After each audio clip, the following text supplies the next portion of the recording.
reduced to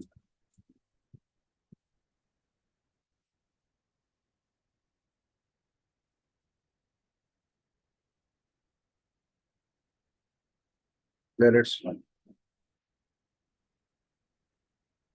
बहुत ही अजीबोगरीब topic है। हमने पीडीएफ में मेंशन नहीं किया, कई बार टीचर नहीं कराते इसको, पेपर में समझ लीजिएगा नहीं आता, कोई दिक्कत नहीं है। फिर भी थोड़े बहुत सवाल मैं आपको इसके बता रहा हूँ। जैसे एक न्यूमेरिकल है, उसमें लिखा है यूजिंग सब्स्टिट्यूशन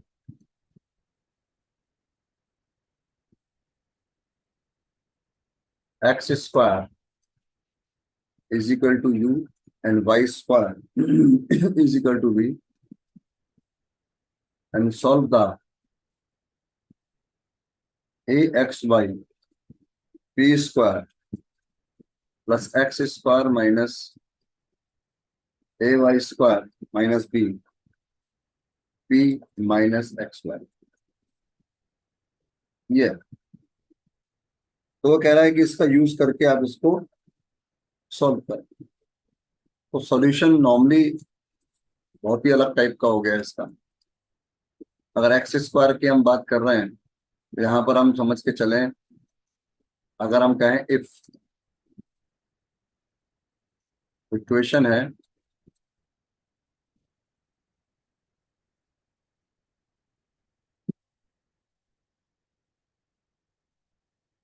ये इक्वेशन है here x square equal to u and y square equal to v. ये है, अगर आप इसका डिफरेंशियल करें तो 2x dx बराबर du एंड 2y dy बराबर डी, और दोनों को डिवाइड करें, ध्यान रखें दोनों को डिवाइड करें तो y upon x d y upon d x d b upon d u, और ये तो p होता है, और x के बदले u y के बदले v, इसको मैंने ले लिया p1। अब देख लें where p1 is equal to d v upon d, तो डी वाई डी एक्स की जगह हमने d v upon d u ले, तो समझ लीजिए जो क्लेट्स फॉर्म की कल को y बराबर P x plus f P, अब y के बदले v आएगा, p के बदले p1 आएगा, x के बदले u आएगा, और p के बदले p1 आएगा। मतलब अब ये नीचे वाली चीज अगर आएगी तब हम बोलेंगे इट इज क्लेट्स फॉर्म। सब्स्टिट्यूट कर दिया, हम चेंज करने जा रहे हैं, लेकिन फॉर्म ऊपर वाली ना आकर नीचे वाली आए। अगर पुटिंग करने बैठे हैं पूरे इक्वेशन में A x Y under root U भी हो जाएगा, पी स्क्वायर जो पी की वैल्यू है वो रखी जाएगी, U upon V P one square, अगला है प्लस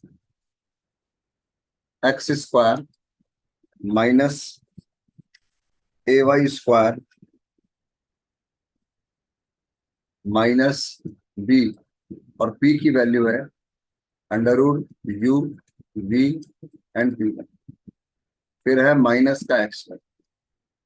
बड़े आराम से काम करिएगा।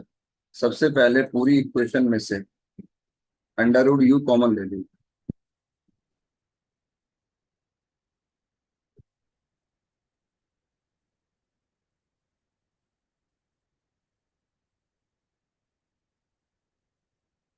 अंडर रूट वी का एलसीएम ले लीजिए,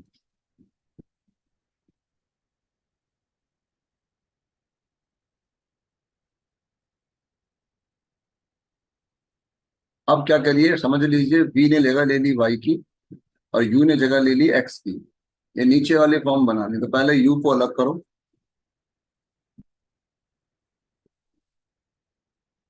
यू को आप अलग करिए, वी को आप अलग करिए।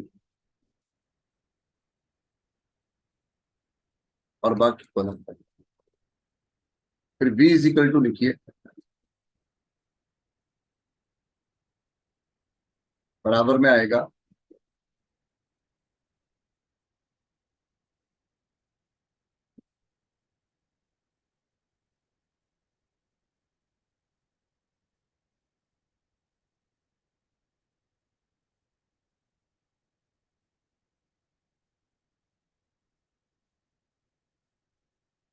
ये आ गया।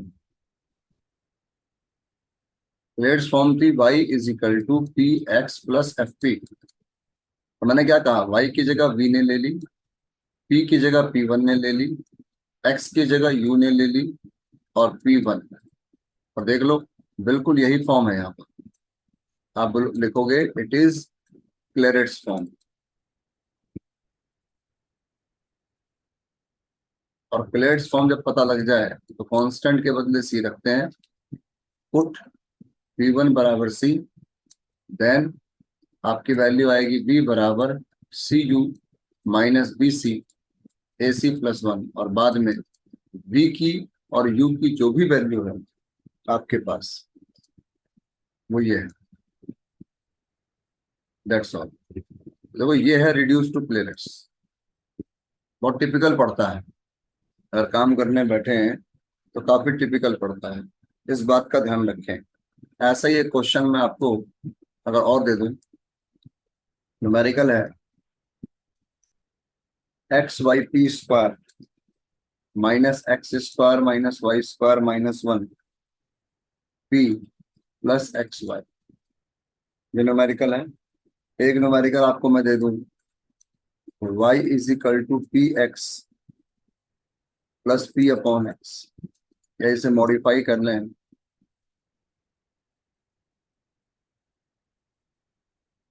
X y p x square plus P.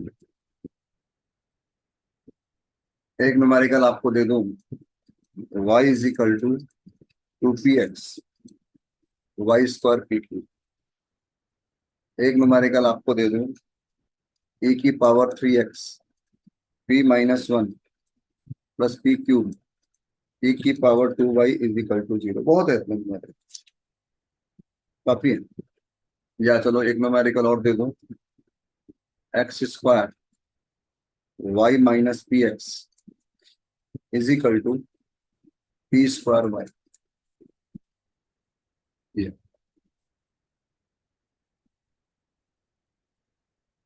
ठीक है, ये न्यूमेरिकल आपके पास है, इनको आपने सॉल्व करना है। बड़ा अजीबो गरीब हाल है। देखो जैसे ये न्यूमेरिकल, मतलब हर एक न्यूमेरिकल टिपिकल है। कोई कह सर यहाँ क्या पुटिंग करूं, एक्स स्क्वायर के बदले यू एंड वाई स्क्वायर के बदले भी, बिल्कुल पहले जैसे। कोई कह सर यहाँ क्या पुटिंग करूं, एक्स स्क्वायर के बदले यू एंड वाई स्क्वायर के बदले भी। कोई कहे सर इस वाले में क्या पुटिंग करूं, एक्स स्क्वायर के बदले यू वाई स्क्वायर के बदले भी। कोई कहे सर इसमें क्या करूं, पुट करना वाई स्क्वायर के बदले में। कोई कहे सर इसमें नहीं करना। वो यही है, पुटिंग का तो कोई मतलब है नहीं, पुटिंग तो याद कर रहे हैं। तो बेस्ट तरीका है जिसमें एक्स स्क्वायर वाई स्क्वायर हो या सिर्फ एक्स स्क्वायर हो, उसमें पुट करना एक्स स्क्वायर के बदले यू और वाई स्क्वायर के बदले भी। लेकिन जिसमें सिर्फ वाई स्क्वायर हो तो एक्स स्क्वायर की पुटिंग छोड़ दीजिएगा, वाई स्क्वायर के बदले रखें। ये न्यूमेरिकल, ये न्यूमेरिकल, ये न्यूमेरिकल, ये न्यूमेरिकल, जो बात मैंने लिखी है इस जगह पर, ये बिल्कुल एक मैंने कहा ना फंडा नहीं होता, हमें बनाना पड़ता। अब क्या करें, याद तो करना ही है, काम भी करना है। किताब वाले को तो क्या है, लिखता है फटाफट पुटिंग और क्वेश्चन खत्म। अब पुटिंग क्यों है, कहाँ से है, कैसे, कोई लॉजिक नहीं है, कोई लॉजिक नहीं है, ध्यान रखिए। वैसे ये क्वेश्चन दिख रहा है आपको, इसमें तो ना एक्स स्क्वायर है ना वाई स्क्वायर है, तो कैसे करें। मैं ये सवाल कर देता हूँ आपके लिए, बहुत रेयर टू रेयर है ये, रिड्यूस टू क्लेड्स फॉर्म के नाम से टॉपिक है। देखिए ये है, तो इसमें जो अगर आपको पेपर में आ गया, पी का मतलब आप जानते हैं d y by d x है, और आपने ऐसा कोई न्यूमेरिकल ई की पावर एक्स ई की पावर में देखा ही नहीं होगा। देखो ई की पावर एक्स के बदले यू लीजिएगा, ई की पावर वाई के बदले वी लीजिएगा, ई की पावर एक्स डी एक्स बराबर डी यू, ई की पावर वाई डी वाई बराबर डी यू। ये डिवाइड जरूर करेंगे, d y upon d x को लाने की कोशिश करेंगे। ये बराबर में d v upon d u लाने की कोशिश करेंगे। तो d y upon d x का मतलब है देखो पी, ई की पावर एक्स का मतलब है यू, इसका मतलब है वी, और इसका मतलब है पी वन। जहां पर आप लिख सकते हैं वेयर पी वन का मतलब है d v upon d u. बस समझ लीजिए वाई की जगह वी ने ले ली और एक्स की जगह यू ने ले ली। अब इस पूरी इक्वेशन में वैल्यू को पुट करना है। तो ई की पावर 3x, फिर p के बदले जाएंगे u v p1 - 1 plus p cube, u की पावर 3 v की पावर 3 p1 की पावर 3 इंटू में है आपके लिए e की पावर 2y, मतलब ये हो जाएगा v स्क्वायर बराबर 0। कुछ ना करें, सबसे पहला काम है आप u क्यूब कॉमन ले लें, और यहां से गौर करिएगा ये इससे कटेगा, v कॉमन ले लें, अंदर बचेगा u p1 - v, और यहाँ बचेगा आपके लिए p1 की पावर 3। ये जीरो में चला गया, u p1 - v p1 की पावर 3, v बराबर u p1 plus p1 cube. मैंने कहा ना फॉर्म आगे देखो, y is equal to p x plus f p था आपके लिए और मेरे लिए। y की जगह v आ गया, p की जगह p1 आ गया, x की जगह u आ गया, और देख लो नीचे की फॉर्म इससे मैच करती है। आप बोलोगे इट इज क्लेरेट्स फॉर्म, ये नोट्स में नहीं है, ध्यान रखिएगा। हमने करना है जिसको वो कर सकता है, मना नहीं कर रहा हूँ, छोड़ना चाहे तो छोड़ भी सकते हैं, उसके लिए भी मना नहीं कर रहा हूँ। और ये रहा आपका आंसर, रिड्यूस टू क्लेरेट्स फॉर्म और सॉल्व। जैसे मैंने कहा एक क्वेश्चन मैंने आपको दिया कि भाई इसमें सिर्फ वाई स्क्वायर बराबर भी रखना है, तो आप पुटिंग को याद कर लिया। अब कैसे, मैंने कहा ना कैसे माइंड में रखें इन सवालों को। तो जो मैंने ये लाइन लिखी है कि एक्स स्क्वायर वाई स्क्वायर, या एक्स स्क्वायर हो तो ये पुटिंग करें और वाई स्क्वायर हो तो ये पुटिंग करें। देखो इस न्यूमेरिकल में सिर्फ वाई स्क्वायर है, बाकी पहला दूसरा चौथे में देखो एक्स स्क्वायर है, वाई स्क्वायर भले ही ना हो लेकिन एक्स स्क्वायर है। तो मैं अगर आपके लिए न्यूमेरिकल करूं, जो मैंने क्वेश्चन नंबर लिखवाया है, और y बराबर है 2px plus y square p q, ये है जहां पर p का मतलब है dy बाई डी एक्स। थोड़ा परिवर्तन है यहाँ पर, क्योंकि हम पुट खाली y के बदले कर रहे हैं, तो जाहिर सी बात है खाली y बदलेगा, x नहीं बदलेगा। फर्क ये आ जाएगा कि जो y is equal to p x plus f p था, अब आपके लिए v बराबर p1x plus f P one हो जाएगा। देखिए ये पुटिंग है, डिफ्रेंशिएट करते हैं dy by d x d v upon d x. ये हो गया आपका p, ये हो गया आपका 2√v, और ये हो गया आपका p1। देख लीजिए आपका p1 क्या है, अभी तक dv अपॉन du था, अब आपका dv अपॉन dx है। तो इसको इक्वेशन नंबर 1 में रखेंगे सारी वैल्यू को, तो y के बदले √v, ये हो जाएगा 2√v, ये हो जाएगा x की जगह x ही रहेगा, y स्क्वायर के बदले v, ये रखेंगे तो आएगा 8v√v p1 की पावर 3। जो जिससे कटता हो वो उससे काट लीजिए, √v दोनों जगह देखो कॉमन है, एलसीएम ले लो, तो बराबर में आ जाएगा v इज इक्वल टू, इस 2 से 2 कट जाएगा, p1x प्लस ये आ जाएगा कटने पे p1 क्यूब बाई 8। और देखो ये बन गई आपके लिए clearance.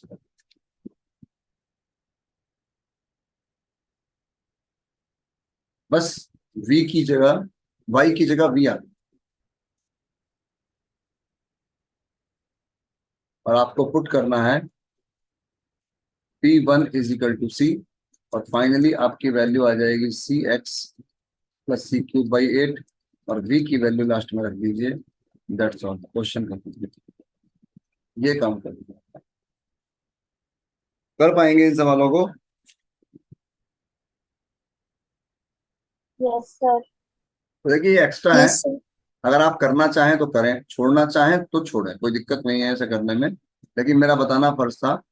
Reduce to plates form के नाम से टॉपिक है। अगर पेपर में आना होगा तो जो मैंने क्वेश्चन लिखे हैं ना, इन्हीं में से आ जाए, ध्यान रखिए। 6 सवाल लिखे हैं मैंने, जिसमें से मैंने 3-4 कर दिए हैं। आपको बस ये ध्यान रखना है, पुटिंग करके फॉर्म को बनाना है। फॉर्म में परिवर्तन क्या आएगा? अगर y के बदले v ले लेगा, x की जगह u ले लेगा, p की जगह p1 ले लेगा।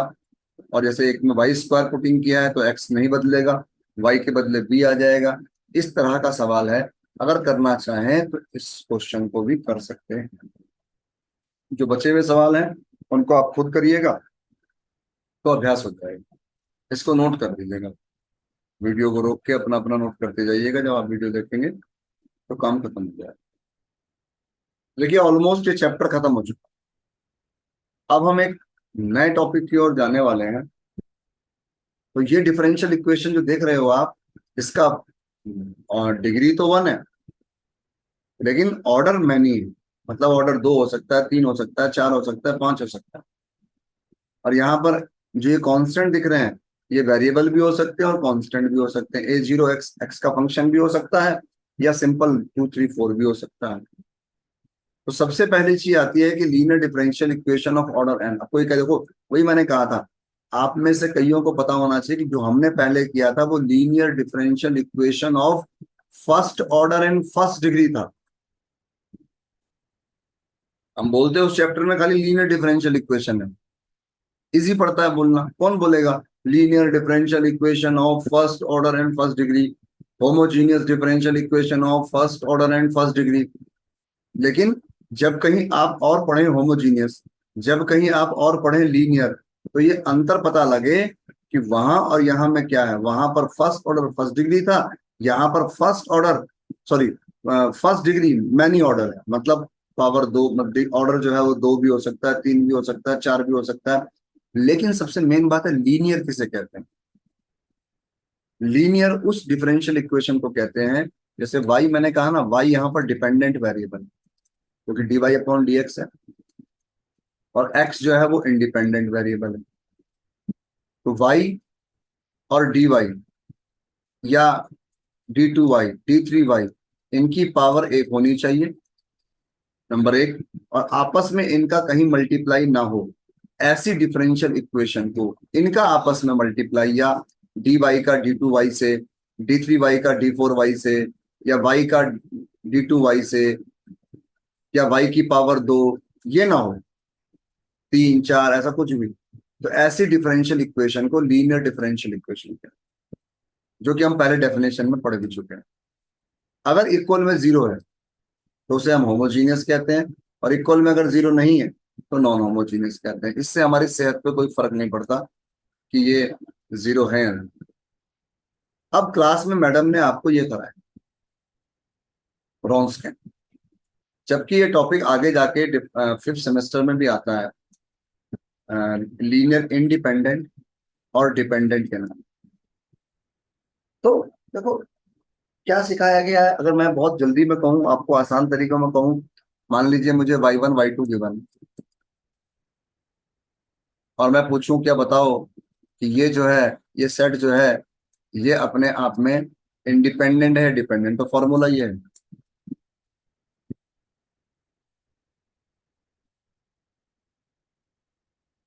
सॉल्व करने पर अगर नॉट इक्वल टू जीरो आता है तो सेट जो है वो एल आई है, इक्वल टू जीरो आता है तो सेट जो है वो एल डी है।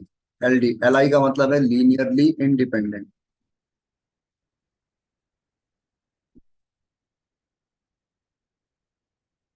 और एल डी का मतलब है लीनियरली डिपेंडेंट। बिल्कुल, आज ये टॉपिक 5th सेमेस्टर के बैच में होने वाला है आज, ये वाला। तो अगर रॉन्स्किन की बात करें तो आसान शब्दों में अगर 3 होते तो भाई 3 का फॉर्मूला ये है, y1 y2 y3। तो हम तो फॉर्मूला पढ़ लें, देखो कैसे, मैंने कहा ना कैसे काम होता है। मुझे कोई कहेगा भाई ये फॉर्मूला लगाना है तुझे, अगर जीरो आया तो ये बोलना है, नहीं आया तो ये बोलना है, तो आसान लगता है। ये ये एल आई और ये एल डी, सोचना समझना ही खत्म। ये रॉन्स्किन है। रॉन्स्किन ने क्या किया है, मैथमेटिकल तरीके से किसी सेट ऑफ वेक्टर को या सेट ऑफ जो भी सॉल्यूशंस हैं उनको ये साबित करना चाह रहा है कि क्या ये इंडिपेंडेंट या डिपेंडेंट हैं। अगर इन सॉल्यूशंस को एक सेट बना के रखें तो क्या एल आई या एल डी होंगे। तो उसने एक फॉर्मूला इजाद किया, अगर दो वेरिएबल दो सॉल्यूशन है तो 2/2, तीन है तो 3/3, चार है तो 4/4। फॉर्मूला आपके सामने है। डिटर्मिनेंट सबको एक्सपेंड करने आती होगी आप में से, एक्सपेंड करिए, इक्वल टू जीरो और नॉट इक्वल टू जीरो होगा, एल आई और एल डी आ गया होगा। तो देखिए बेसिक के बारे में बात करने बैठे हूँ। मान लीजिए एक सेट है, उसमें तीन वेक्टर, तीन सॉल्यूशन, वेक्टर कुछ भी कहते हैं, एक सेट बना का y1 y2 y3।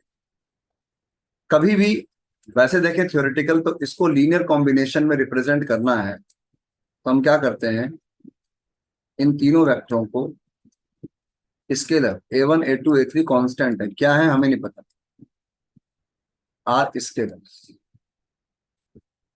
स्केलर मतलब कांस्टेंट, इसको बोलते हैं लीनियर कॉम्बिनेशन। ज्यादा डिटेल में मैं भी नहीं जाऊंगा, उसको जीरो के बराबर रखते हैं। और जीरो के बराबर रखने के बाद दो बातें आती हैं, यदि सारे के सारे स्केलर जीरो आते हैं तो by definition S is L I, और अगर at least one is non zero आता है एस इज एल। ये है बेसिक डेफिनेशन कि कोई भी सेट ऑफ वेक्टर आपके पास है, कोई भी सेट आपके पास है, उसके अंदर जितने भी एलिमेंट हैं उनको इस तरह से स्केलर से मल्टीप्लाई करके लीनियर कॉम्बिनेशन बराबर जीरो रखिए, और उसके बाद a1 a2 a3 को फाइंड करिए। फाइंड करने पर अगर ये आता है तो एल आई, ये आता है तो एल डी। लेकिन आप कोई सोचे कि भाई ये तो डिटर्मिनेंट, तो हम लोग डिटर्मिनेंट से काम करने जा रहे हैं। तो देखिए, हो सकता है समझ ना आए, फिर भी सुनिए। मैट्रिक्स में अगर आपने कभी काम किया हो तो ट्वेल्थ लेवल पर, मतलब मैट्रिक्स तो ट्वेल्थ लेवल पे बच्चे ऐसे करते थे, बस पूछो मत, क्योंकि वो एक जैसा काम करते थे तो उनको इजी पड़ता था। ट्यूशन में इंटरेस्ट है तो टीचर भी खूब कराया करते। मान लो ये इक्वेशन है, तो हम नोट कर रहे हैं इसका नाम है, इस इक्वेशन का नाम है नॉन होमोजीनियस। कोई कहेगी क्यों, अगर बराबर में एक्स वाई जेड वेरिएबल है, ये कांस्टेंट है, कांस्टेंट वाले हिस्से में अगर एक भी नॉट इक्वल टू जीरो है, मैंने दो जानबूझ के जीरो लिखे हैं, उनको हो सकता है ये तीन हो ये चार हो, ये भी संभव है। अगर नॉट इक्वल टू जीरो है तो वो नॉन होमोजीनियस कहलाते हैं। और अगर सारे के सारे जीरो हो,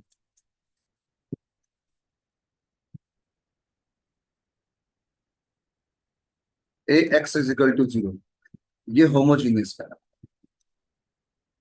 होमोजीनियस सिस्टम। तो हम इसकी बात कर रहे हैं, इसकी क्या बात कर रहे हैं sir, a x is equal to zero, ये होमोजीनियस सिस्टम है। मैट्रिक्स के अंदर किसी ने शायद पढ़ा भी हो, आप में से ऐसी बात नहीं है, आप में से कईयों ने ट्वेल्थ में पढ़ा हो आर डी शर्मा के नाम पर। A x is equal to zero, homogeneous system, इसके दो तरह के सॉल्यूशन होते हैं, एक होता है ट्राइवल, एक होता है नॉन ट्राइवल। ट्राइवल में ऑल सॉल्यूशंस आर जीरो, और नॉन ट्राइवल में at least one is non zero, कम से कम एक नॉट इक्वल टू जीरो हो, या कह लीजिए फिर सीधी सी बात है, इसमें नॉन जीरो सॉल्यूशन आते हैं क्योंकि सारे जीरो नहीं है, और इसमें जो है जीरो सॉल्यूशन। अगर आपके पास मैट्रिक्स है, मान लीजिए स्क्वायर है, नॉन स्क्वायर तो करना भी जिक्र नहीं कर रहा हूँ, स्क्वायर है, ए इज स्क्वायर मैट्रिक्स, 2/2 3/3, डिटर्मिनेंट निकालिए और नॉट इक्वल टू आना चाहिए, डिटर्मिनेंट निकालिए इक्वल टू जीरो आना चाहिए। तो गौर करें, इसी को आप एल डी कह रहे हो, इसी को आप एल आई कह रहे हो, और ध्यान से देखो इस जगह पर ऑल सॉल्यूशंस आर जीरो, और मैंने क्या लिखा है डेफिनेशन में, ऑल सॉल्यूशंस आर जीरो। और मैंने यहाँ क्या लिखा है, at least one is non zero.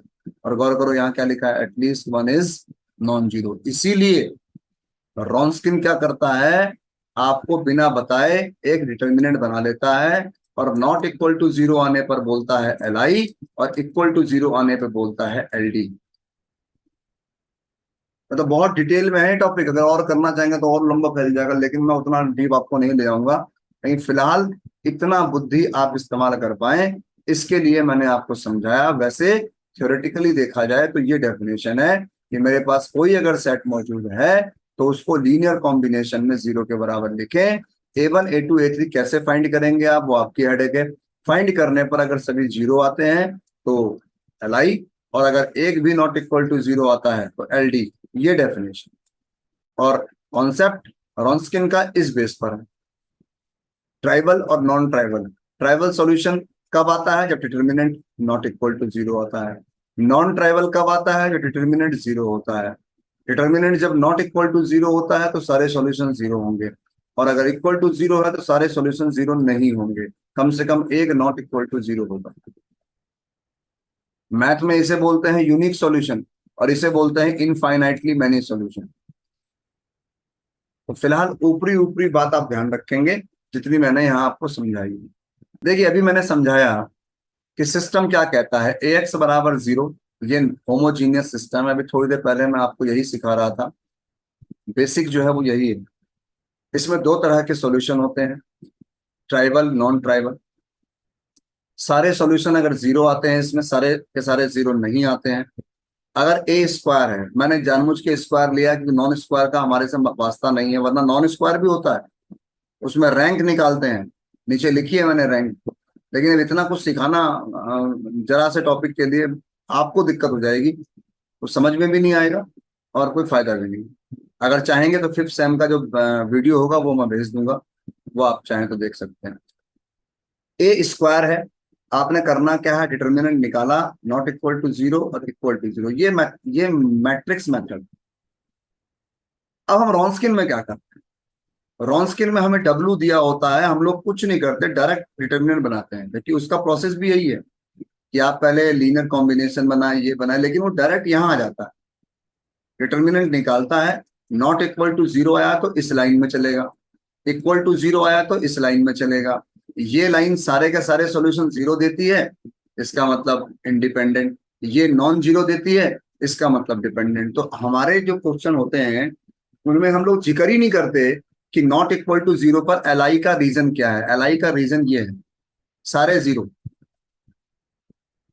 सारे सी जो है वो जीरो आ रहे हैं, इस वजह से एल आई है। तो ये हमारे लिए इसका बेस है। इस बेस को अगर आगे बढ़ाएं, अब ये थ्योरम्स हैं, देखो मैडम ने हो सकता है ये कराई हो क्लास में आप लोगों को, ये गुरुकुल में 2016 में आई हुई है, ये गुरुकुल में 2017 में आई हुई है, 2019 की थ्योरम आगे है। अब तक तीन ही बार आई है, उसके अलावा नहीं है। तो देखिए क्वेश्चन क्या है, बहुत इजी है, ये थ्योरम नहीं है, ये सिंपल सवाल है। y1 y2 are linearly independent solution of homogeneous equation. Note करना, उसने कहा ये इंडिपेंडेंट भी हैं, साथ में उसने एक और वर्ड कहा, सॉल्यूशन भी हैं। इसका मतलब जो सॉल्यूशन होते हैं वो इक्वेशन को सेटिस्फाई करते हैं। अगर y1 इसका सॉल्यूशन है तो y1 double dash, y1 dash Q y1 बराबर जीरो, और अगर y2 इसका सॉल्यूशन है तो y2 dash plus Q y2 बराबर जीरो, सेटिस्फाई करेंगे इक्वेशन। अब वो कहता है कि प्रूफ करो कि C1 y1 C2 y2 इसका सॉल्यूशन होगा।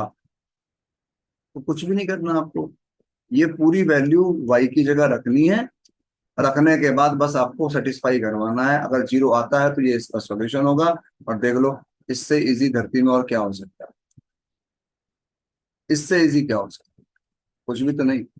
हमने कहा y1 y2 अगर सॉल्यूशन है इस इक्वेशन के तो सेटिस्फाई करें, और हमने कहा अगर ये सॉल्यूशन प्रूफ करना है तो ये भी सेटिस्फाई करना चाहिए। तो हमने इस y को इस जगह पर, इस जगह पर, इस जगह पर रखना है। देख लो नीचे लिया है, ये लिया, ये रहा, रखना है। यहाँ देखो डबल का मतलब है दो बार डिफरेंशियल, ये आ गया। सिंगल का मतलब है एक बार, ये आ गया। और गौर करें C1 वालों को एक साथ, C2 वालों को एक साथ लेने के बाद देखो ये वैल्यू भी जीरो है और ये वैल्यू भी जीरो है सेकेंड और थर्ड इक्वेशन से। फाइनली जीरो आ गया, फाइनली प्रूफ हो गया, दिस इज द सॉल्यूशन। खत्म। 10 नंबर में आई थी ये।